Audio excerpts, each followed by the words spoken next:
EMOG Sports TV, back with another one. All right, guys. So, give you guys my thoughts about Terence Crawford versus Shawn Porter this weekend. So, the fight definitely exceeded my expectations for sure. Definitely exceeded my expectations. Like I said in my prediction video, I said I was picking Crawford to win by points with majority decision, and I was definitely wrong. Of course, we know that Terence Crawford won by 10th round stoppage, corner stoppage via Kenny Porter. I'll talk about Kenny Porter in a minute. But going into the 10th round, I had actually Porter up by 1 round, 5-4. I said it was going to be a close fight, and it still was a close fight. Very competitive back and forth fight. Up until the 10th, it could have gone either way, right? 5-4. I had a 5-4 Porter, right? And, there were certain spots because Porter dictated the fight. He dictated the fight. And it was Terence Crawford adjusting to Porter. It wasn't vice versa. It was Terence Crawford adjusting to how Porter fights, not Porter adjusting to Terence Crawford. And he had a lot of times, he had Crawford out of rhythm often, which is why he switched to, southpaw. And even that stance, he was successful in spots, more so orthodox. But Porter was still able to dictate the pace of the fight, even when Crawford switched to southpaw. So, overall, like I said, it was definitely a close fight leading up to the 10th round. Now, in the 10th round where Porter got knocked down twice, definitely think it was a premature stoppage for sure. But at the same time, I understand why Kenny Porter stopped the fight. Because from a dad's perspective, of course, a dad knows his kids more than anybody else. They know their kids better than anybody else. So he stopped the fight. The way that Kenny Porter looked at it was he was being proactive. He could see something happening before it happened, meaning that he did not want to see his son hurt. That's why he stopped the fight, even though physically it looked like Porter was not hurt. It was basically the second knockdown was a flash knockdown.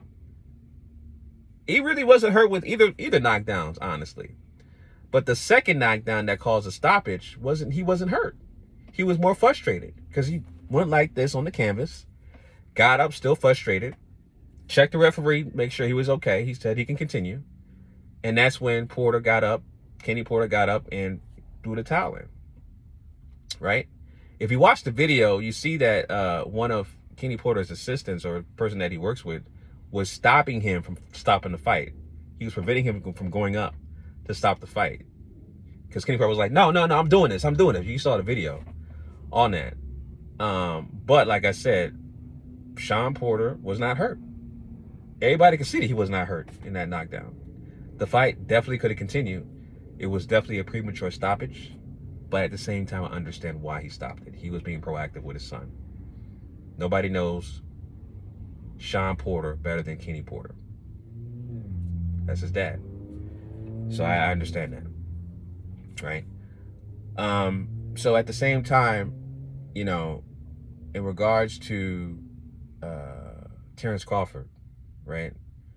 And what he does going forward, obviously Shawn Porter announced his retirement after the fight. So Terence Crawford retired, not only stopped Shawn Porter, but retired him.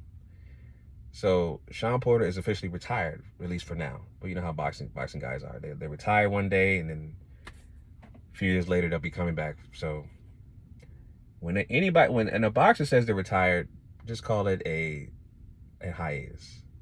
Just call it a hiatus. Rarely you see a boxer say they're retired and stay retired. Like they don't want to box at all. Like, you rarely see that. So you'd call it a temporary hiatus.